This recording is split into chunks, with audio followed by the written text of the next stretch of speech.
And welcome to our session on creating, embedding, and adding content in Blackboard. So I know there's a few of you here today, so what I wanted to do is just open it up to anybody want to grab the mic and just say why did you pick this session, and what are you hoping to learn this in this workshop? Go ahead, just grab the mic and let me know. Anyone can take the mic, or you can type in the chat if you like. Hi. Hi, go ahead. I'll grab the mic. I decided to take this course because I'm a newer professor, and I'm somewhat familiar with Blackboard, and I've been using some applications pretty reliably, but I've also been steering clear of some stuff that I'm not completely sure about because I think I've put my students through enough so far. But I'm hoping to learn more and get comfortable with other aspects continuing, considering we're kind of going to stay online for a little bit. Sure. Great. Thanks so much, Bethany. Anybody else? Give you one other person a chance to jump in, say hi, and what do you hope to get out of the session this afternoon? Hi, Kevin. How are you? I'm good. The reason I'm joining this session is to learn more about that calculated columns in Grade Center. I tried several times, but still I have, I think, some problems too, because we have breakdown at the beginning, so I like to completely apply all those different percentages to marks, and then I like to have automatically everything at the end. So yeah, that is one reason. The other one is about tools. Maybe I'd like to know more about that, maybe portfolio or wiki, and if there is anything else in tools that recently added and we need to know. Yeah, thank you. Okay, well, thanks, Mehdi, for giving us that list. We're going to concentrate on a couple of things for content and embedding into Blackboard. So I'm going to talk about a couple of items. If I have some time at the end, we can certainly explore some of those other activities. I can also give you some links in the chat that will point you to how to do the weighted columns, calculated columns in Grade Center, etc. Okay, I know we only have about 50 minutes, so what I'm going to do is I just wanted to welcome you all, and I'm just going to get started. I'm going to stop sharing the whiteboard for now, and then we'll start with the presentation. So give me a second to load up, and I'm going to share my screen. It might take a couple of seconds to do that. And you should be able to see my screen now. Can everybody just let me know, take the mic. Can you see my Blackboard course here? Great. Yep. Okay, so our focus is on creating content. So what I'm going to go over is just a couple of items in how do we create some content, how do we then add curated content into an organized fashion into a Blackboard course, and I'm going to use a learning module to do that. So let me start by looking at how do you create some content. And some of us might be thinking about using Collaborate Ultra to record our sessions, but there's also other tools available, and I'm going to show you a couple of those tools first. So let me begin and say that there is another tool that, just like Collaborate Ultra, that's available called Big Blue Button. I don't know if any of you have heard about that one, but let's take a look at it. And if I look over at my menu on the left-hand side, you can see I've got my standard menu here. And if I want to make it easy for students, they could access it through tools here. If I go into tools, you'll see there's Big Blue Button right there that they could access. But probably one of the things you might want to do is start thinking about adding really stuff that you use most often, particularly stuff around communication, directly into your menu. So how do we do that? Well, I've got edit mode on at the very top here. I don't know if you can see that up there, but if I could, if I toggle off the edit mode, you can see that I don't have any options here to press some buttons, etc. But if I click on edit mode, you see I have access at the very top of my menu to a bunch of other icons.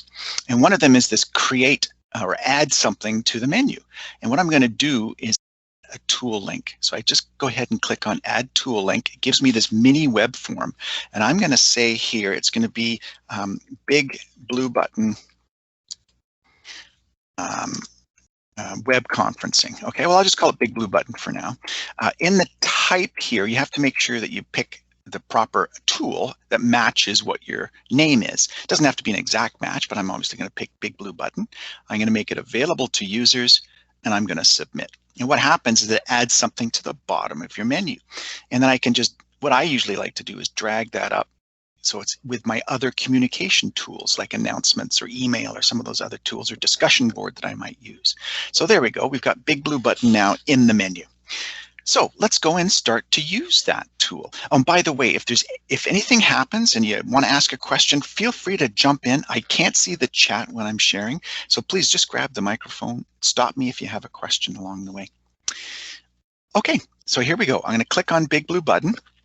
It takes me to the launch page. I click on, it's a little different than Collaborate if you're used to Collaborate Ultra. So I have to go ahead and click Launch to enable this tool. And what it'll give me is this option here to say, here's the Big Blue Button where I can join the session. Now, if you're creating content, maybe one of the things you want to do is do a little mini presentation, maybe a walkthrough for students about how to solve a problem or do something else, or just present a few slides to get them started. So let's go. First thing I'm going to do is go up to this Edit Room button over here. And what I have to enable is make sure right here that the session in this room may be recorded. Because what I'm going to do is record a session just by myself. There's no students in here, although there could be students. But I'm just going to use it just as a way of recording a mini lesson. And I make sure that's checked. If it's not checked, I'll check it and save it. But it looks like everything's fine, so I can just go ahead and I can join and launch the session. Okay, now I do have to go in and check my microphone, make sure everything's working. I have to allow this on my particular browser. That works, that's perfect. And I think everything is working fine. Can you still hear me okay? Just again, let me know by signing in there and just grabbing the mic and say, yes, I can hear you, and you can see my screen. Yeah, perfect. Yep. Yes, I can hear you. Awesome. Yeah, I hear you. Terrific, thank you. So here we go. I don't know if you've seen Big, but it gives you this opening area. You've got your participant list over here. You've got your notes and chat window in the middle here where I could say things like welcome, but this is not the purpose of what I'm going to show you here. I wanted to show you the whiteboard area and how we can record a little session. So if I come over here, I'm going to hide that there. Okay, I've got this big button at the bottom called plus sign. If I click on it, I can upload a presentation. Okay, I can also share a video. So I'm going to go ahead and upload a presentation.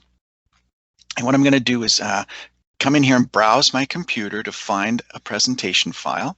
And I've got one. Let me just go and find it. Here we go. And right there. Okay, you can use PDFs or PowerPoints, Microsoft Office products. What it'll show you here is that it's ready to be uploaded. The green check mark says it's going to be displayed, and I just simply click upload. It does take a little bit of time to convert the file. What it's going to do is just take every slide and put it into an image. And so here we go. I've got my agenda for this particular session. I want to talk to folks about, I don't know, here we go, place value for numbers and how do we do that. So here's what I could do. I could come up here and just create a mini recording for folks to come back and preview later. So I'm going to start recording and I say, yes, I want to start recording. Okay, so now the session's being recorded.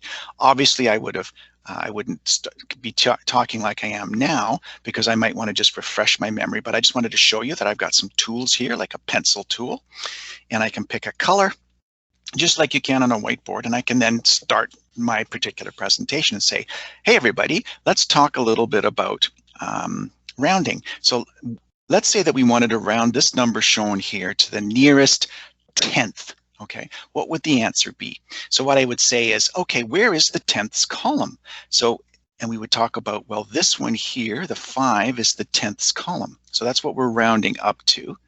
How do I determine what I have to do? Well, I say, well, what you do is you look to the right of that number. If that number here is greater than or equal to 5, then you're going to round up. If that number is less than 5, then you're going to keep everything the same. You're not going to change it. So in our scenario here, if I was to round this number, the 5 here would be, I look to this number to the right of 6, it's bigger than 5. It's bigger than 5, so I'm going to bump that up to a 6. Then what happens is everything to the left stays the same. And I would just continue this in terms of explaining that, etc. Everything to the right goes to 0. Okay, and then I could also tell them that, you know, we don't need these 2 zeros because they don't change anything, etc. So there we go, and I can then click up here to pause recording.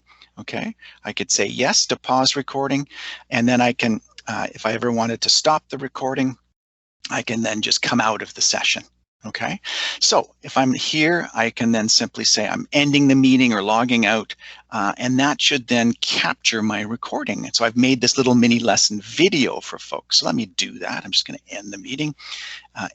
Yes, and I come here and give it some sessions. And what happens is, it doesn't happen automatically, but after a while, what will happen is that your video will show up on this list of recordings here in your online classroom. It's not there yet, but you can see that I did another one earlier just as a test. So if I click on it here, you'll see that the students would then go in and then be able, I'll just bump it over here and show the video along here just to give you an idea of what would happen. Okay, so there we go. That's how you can record a lesson using Big Blue Button and then have it available as links for students to watch at a later time.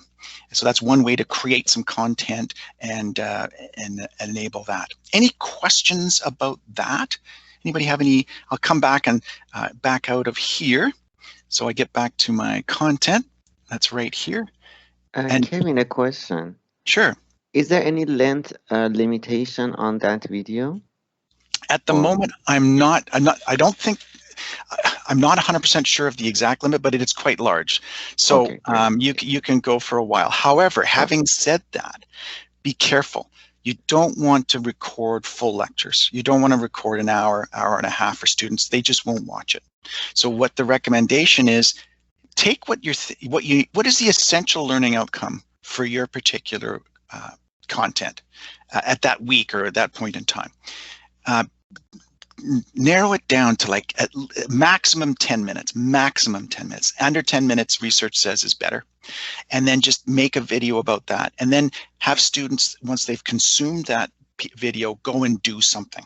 And so that's what I'm going to concentrate on next, is how do we take some content that we've created and organize it so it becomes a flowing lesson for students to do.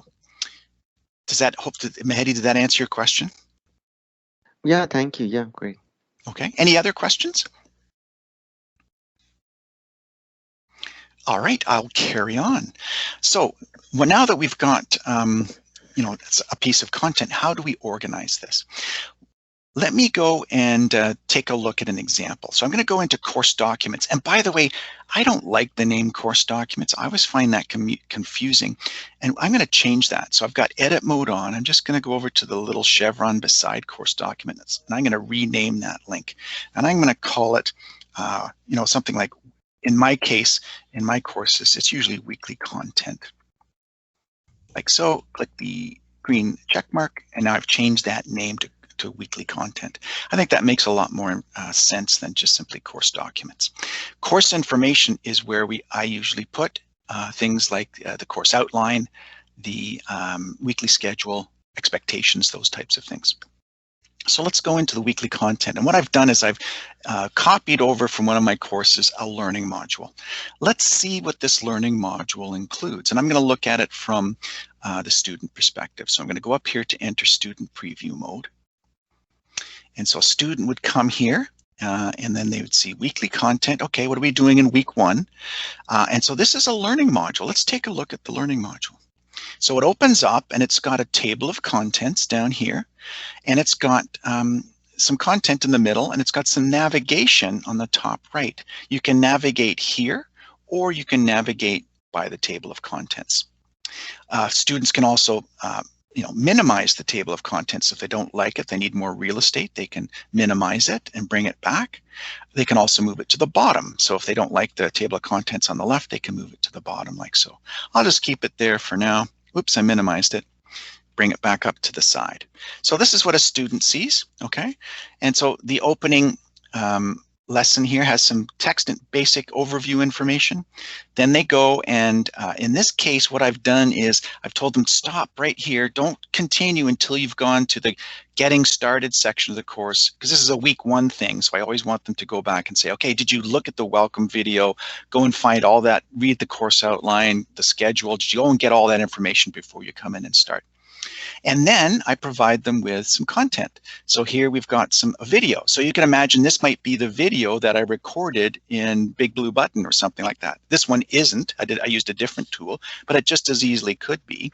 And then give them some text to say, what do you need to do with this video?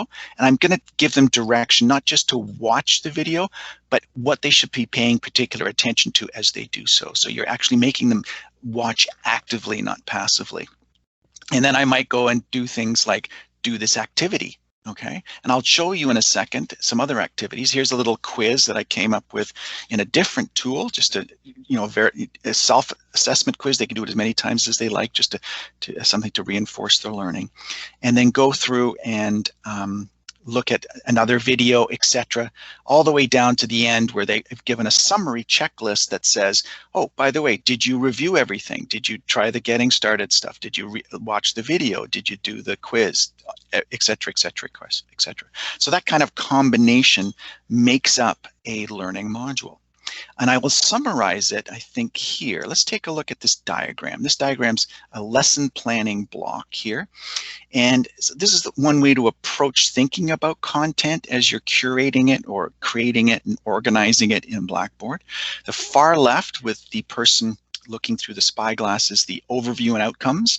What do you want the students to learn? Okay, that's what that is. The middle is then content. What do you want them to listen to, read, or watch? That's what those icons refer to.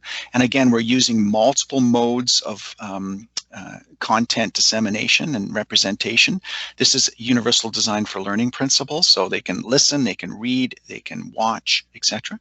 The next one then, column with the hand and the chat bubble, is what do you want the students to do? So this is more of the actions that the student does. So that might be they go into a hands-on task, they discuss with people in a discussion board, they could join a group and complete tasks, whatever that particular hands-on activity after they've reviewed some content should be. The next column over then is how are you going to assess that the students have learned what you want them to learn. So you might give them a little quiz, you might give them a writing task, discussion board task, you might give them something. So that's a little assignment, a little assessment kind of area. The next column over is just a resources icon to say, okay, what additional resources could you provide your students that would reinforce what they've learned? So you've given them some content, you've had them try an activity, you've assessed how they're doing, and then now what other resources can they do? And then finally on the far right is a check mark, which means a summary. So have students in the online environment always want to know, what do I have to learn? What do I have to do? When do I have to do it? How do you want me to do it? So provide this kind of checklist. So having done this, gone through, have you watched the video, done the hands-on task, completed the assignment, looked at the resources, those types of things. So be very specific, be very explicit. Okay. So that's what we want to create. So the next question is, how do we create that? Before I continue, let me say stop, because I'm talking a lot and just wanted to ask you, and you can grab the mic, any questions? Any questions? So I'll come back here.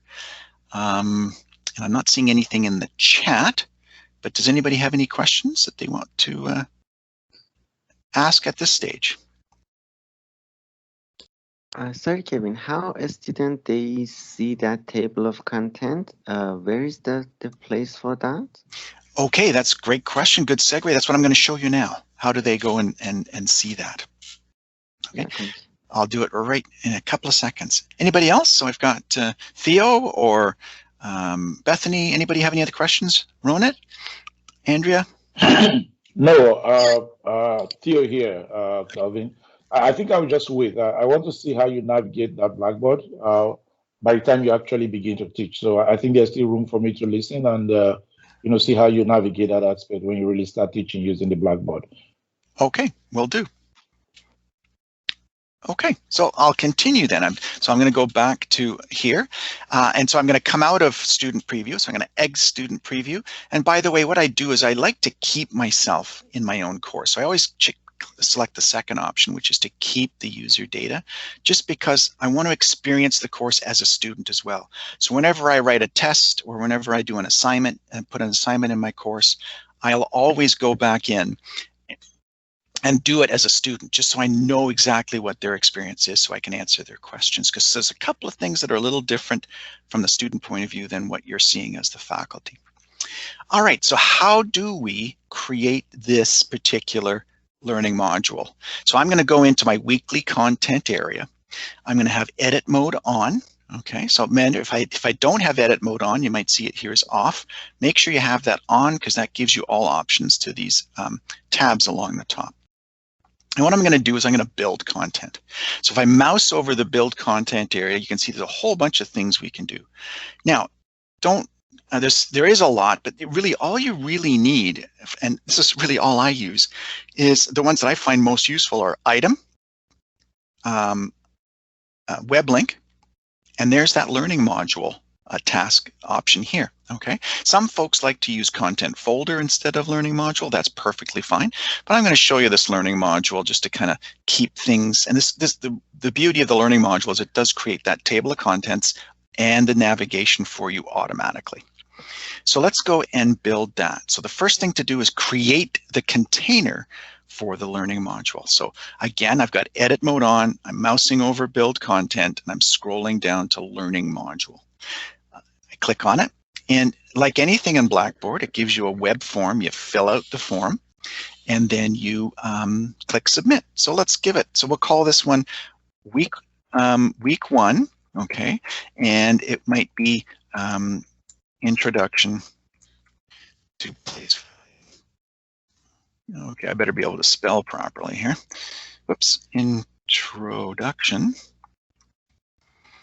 to place value and other stuff, okay? And again, a very important thing from an accessibility point of view is don't just call it week 1, give it a contextual name as well. That way students know exactly what week 1 is all about, okay? I can give it some text. I might just say, I don't have to, but I might give some text about click the link above, click the link to access the content and activities for week 1, a place value, something like that. Okay. The other thing I like to do is I always find, because I'm getting old, my eyes are getting weak, I always like to bump these up to 14-point font, like so. Okay, and let's take a look at some options here. You can enforce sequential viewing. I never like to enforce anything on Blackboard for students. I always want them, so I'll say no. So I don't want them to have to go to the first page before they can see the second page. I always want to make it easy for students, reduce barriers. So I'm just going to say no. I'm not going to open in a new window as well. Sometimes if you do, it makes navigation wonky. The only thing I recommend to open in a new window would be a web link, and I always recommend that you do that for a web link. Do you want permit users to view this content? Of course I do. I don't want to track. I could track who views this, get some statistics, but it takes up some resources online, and it's really not that useful. And then I could select dates to display, but again, I don't want any restrictions, so I leave it wide open that they can come and see it whenever they want. And here, to answer Mehedi's question, I want them, yes, to see the table of contents, to have it generated automatically, etc. And how do you want this to be displayed? Do you want letters, mixed numbers, Roman numerals? I always say none. It's pretty self-explanatory what the table of contents looks like. And again, you don't want to be you want to be explicit but not redundant. So I just keep that as none. Then I submit. So I've got now this place value week learning module. Okay, but right now it's just a container, there's nothing in it. So if I click on it, you'll see that it's completely blank. So what you do is you start then adding the pieces to your learning module. And here's the pieces. Let's go back to our lesson plan. We got to add an overview, then we got to add some kind of content, some kind of hands-on activity, some kind of assessment, etc. Okay, now I won't add all of these just for the sake of time, but because you'll see the processes, you're just repeating the process all the time, but let's look at it. So once again, I'm in the learning module. Now I've got those same tabs along the top. Now I'm going to go and build some content. So what am I going to build? I'm going to build an item. Now, many of you might be using file if it's a file that you're uploading. I always like to use item all the time just because it's really a handy thing. So I just continually just use item. So let's click and add the item. So the first one is going to be overview and outcomes.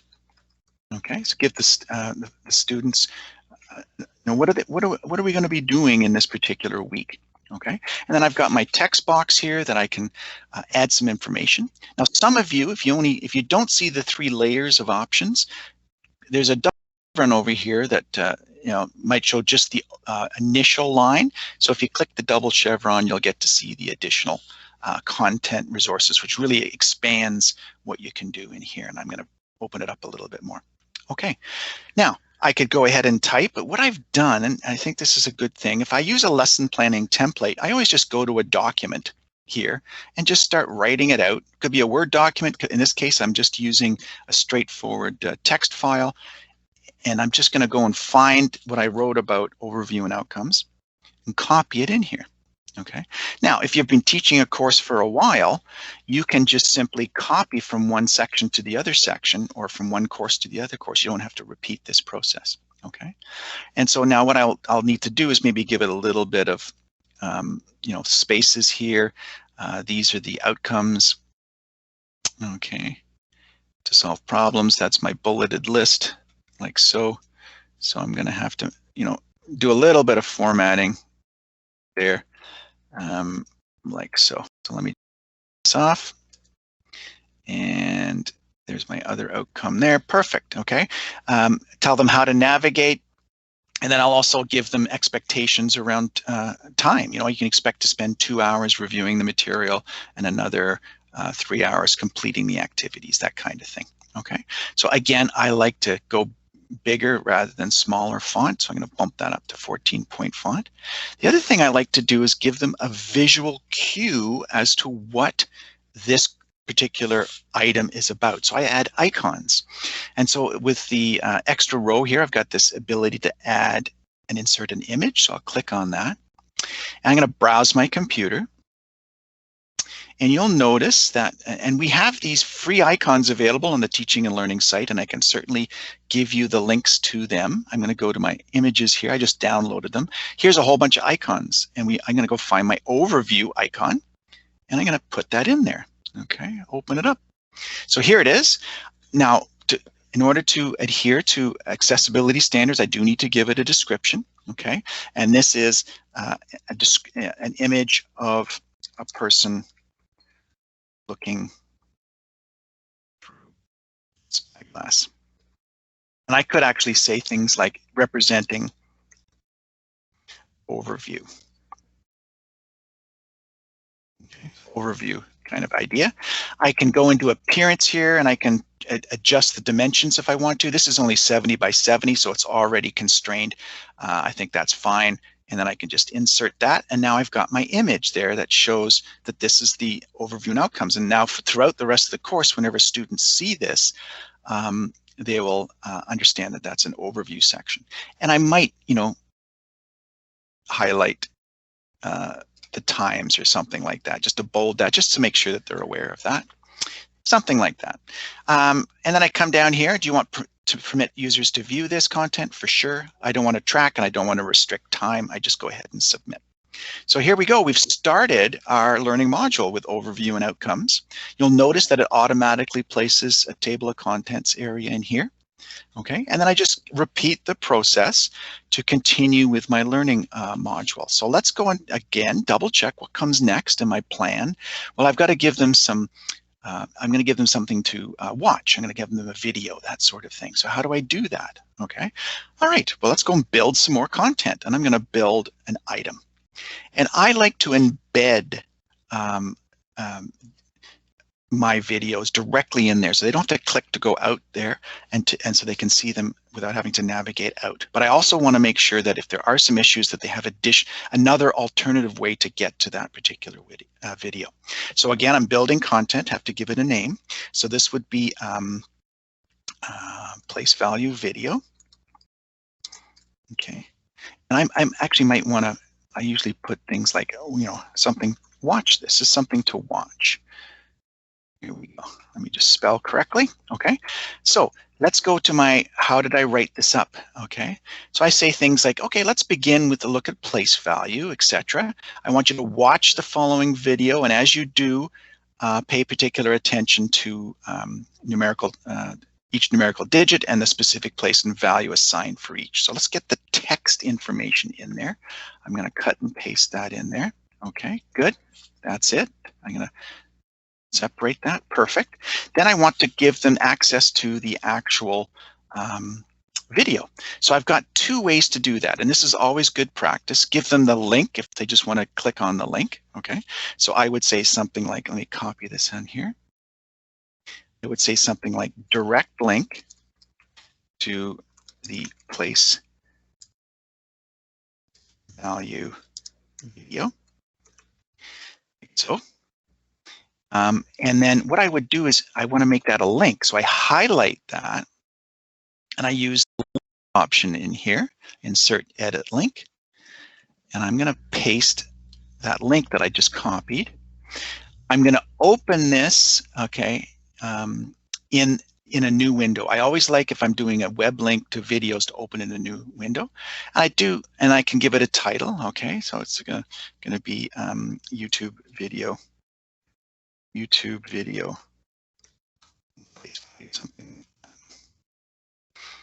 Okay, and then I'm going to insert that. So now they've got the direct link showing. Good. Now the other thing I want to do is, you know, if they just want to see it in the context with the text, etc. I'm just going to make that clean that up a little bit. I want to add what's called embed code.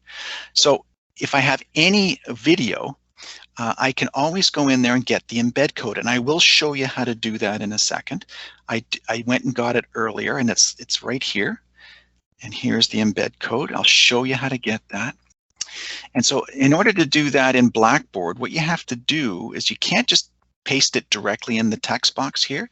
You have to go and use something here called the HTML icon, because it is HTML code that you're actually adding. So I click on that, and it's here. It's got all the gobbledygook that we've done so far. Don't worry about that. Just go to the very end and just simply paste in that information, and then click update. And what it does is it will add that video code in there. Okay, should add it in there. It's right there. It has a kind of a yellow box, and then you might want to just move it up a little bit. Okay, something like that. Perfect. And then a couple of things I do want to do. Oops, I want to add my icon and visual representation. So I go back up to the top, and I'm just going to repeat that process with adding a icon. So I click the picture, insert image, browse my computer, and I've got the watch. I think, which one do I like to use? This one here. Watch the video. That's my icon for that. And again, I can show you where to get these icons, and I can give it a description. So it's an image. I could even say it's an icon image showing a YouTube play button, representing watch video,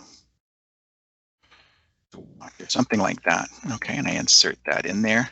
So now I've got my icon, I've got my text. Oh, again, we want to make sure that this is bumped up to 14 points, etc. I've got my direct link to the video, and I've got the embedded code. So I just click submit, and let's take a look. Here it is. So here's my icon, my text, my direct link, and there's my video. I could test it to make sure it's working okay. And it's also got closed captioning. It's placed on YouTube, and I ask them to automatically caption it, so I can have that going as well from accessibility point of view. All right, and as you can see, you would just continue the process. You know, I've got something to watch, I've got something to then put an activity in there. So let me just do one more thing, just so, because I don't want to have to spend, waste your time showing you all these little other parts, so you can get a sense of how it works. Let me just add another item, which might be an assessment thing. Just have them do a little self-quiz. Okay, so it might be self-check. Okay, it's going to be try the quiz, try the place value quiz. Something. Okay, so I can, if I knew what I was doing here, I might say, well, okay, I know I got to get the icon first for this one, and I will go and find the assessment. This one here, I'll just use the test icon, and this would be image showing the letter A and a plus sign. And okay, something like that. And then I want to have them do this test, so I go and find, what did I write about doing that test? Okay, so let's practice what we've learned so far. Try the following. In this case, would be try the following test. Okay, so let's go and add that in there. So move that down. There we go. Try the following test. Or self, it's actually not a test, it's the following self assessment. Something like that. You can try it as many times as you like. Okay. You can try it as many times as you like. Good. There we go. Okay, and then I want to add that in there. So let me go and show you another tool that some of you might be interested in, and it's H5P. Anybody heard of H5P? You can let me know. We do have access as post-secondary institution. All faculty members in post-secondary education have access to this. It's from eCampus Ontario. You can register for an account. As long as you use your Seneca email, you'll get one, and you can go and try and build these activities. And it's a great place for people to go and look at, find some activities and share activities. So I'm just going to go in here and find my quiz maybe that I did here and created using this tool. And I come down here, and here's my place value quiz. And if I click on it, I just want to see what it looks like. And by the way, you don't have to actually have created them yourself. You can go and search all the other folks there that have created stuff. And if you find something that's of use, you can say, yeah, I could use that. Because a lot of them use the licensing that is Creative Commons licensing. So you're allowed to download them, etc. Check the license first, but just to make sure. But a lot of them, that's what they do. So I've got down here something called, okay, so this is how to find a whole bunch of questions, 1, 2, 3, 4, 5 questions on this.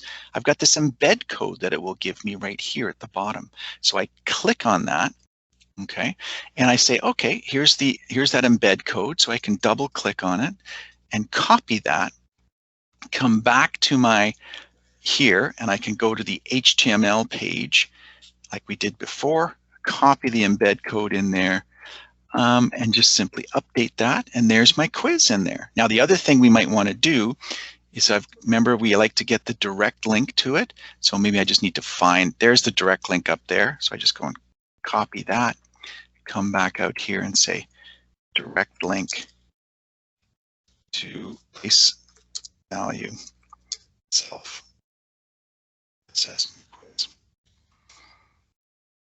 So, and I will, whoops, got to spell things right.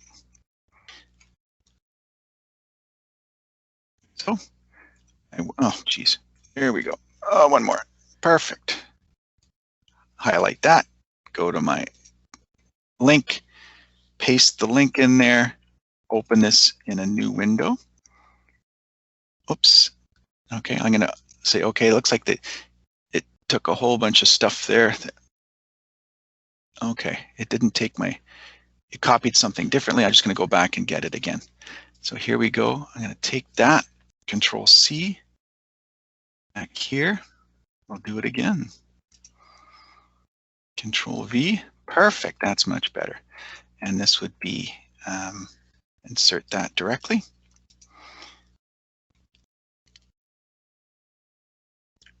Oh, okay, no problem. All right, And then I also like to bump this up again to 14 point. And then I'm just going to submit that. Okay, so here let's take a look. I've got my overview and outcomes. I've got my watch this video. I've got the practice embedded, the quiz in there. And again, I could be adding items as we go through. And once you start doing this, you get the hang of it. But what we might want to do is test it as a student. What does a student see?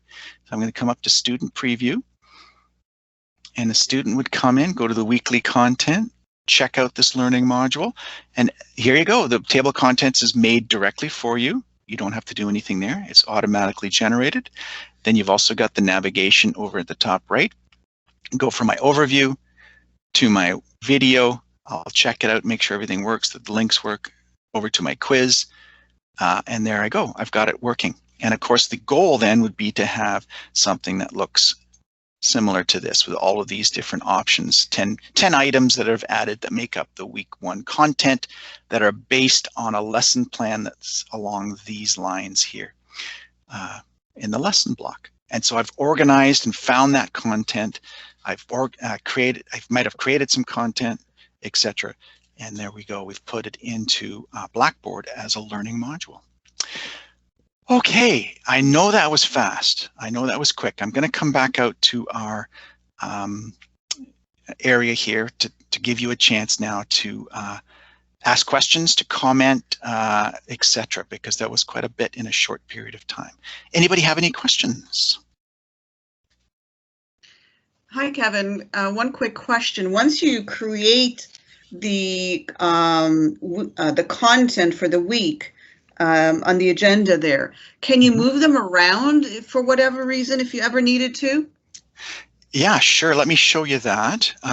So let's say I've tested this. It works. Everything's perfect. Great. Okay. And I come out of here and you decide, oh, you know what? I messed up. If I go back here, I really should have this place value activity should be before the video.